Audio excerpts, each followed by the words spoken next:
This had never happened in the history of the NBA.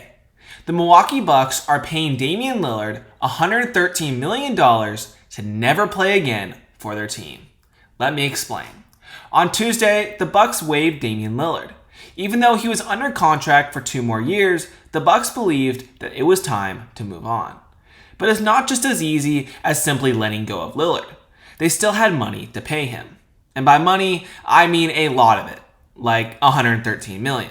So instead of paying him $113 million over 2 years and keep him on the roster, the Bucks decided to release him and pay him that $113 million over the span of 5 years.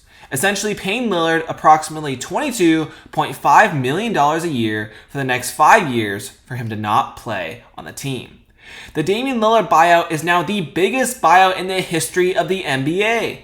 Prior to this, the biggest buyout in NBA history was $31.7 million. If you take that into consideration, that makes the Lillard buyout more than 3 times larger than any previous buyout.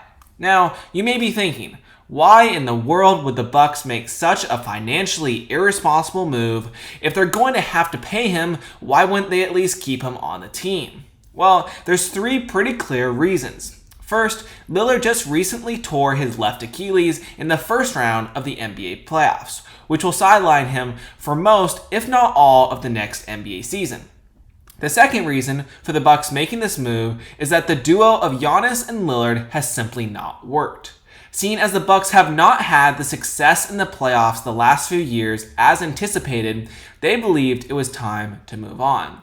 Now, I will say the Bucks never really had a chance to show off the capability of the duo in the playoffs, but that was due to some unfortunate injuries.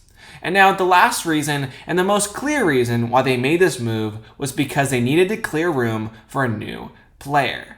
And that player was Miles Turner.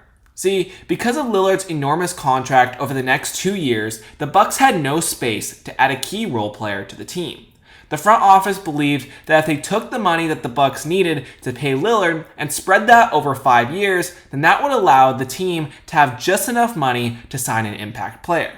The Bucks ended up signing Miles Turner to a 4-year, $107 million contract.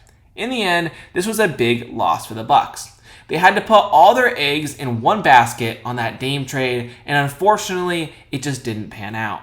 While it may seem like a win for Dame, seeing that he's getting paid $113 million and can make more money on top of that if he signs with another team, it has to hurt to be let go by the team he made as his second home.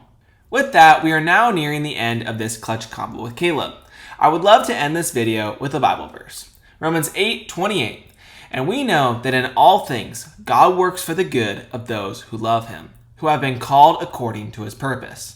I hope you have an amazing and blessed day today, the best is yet to come, and I'll see you on the next Clutch Combo with Caleb.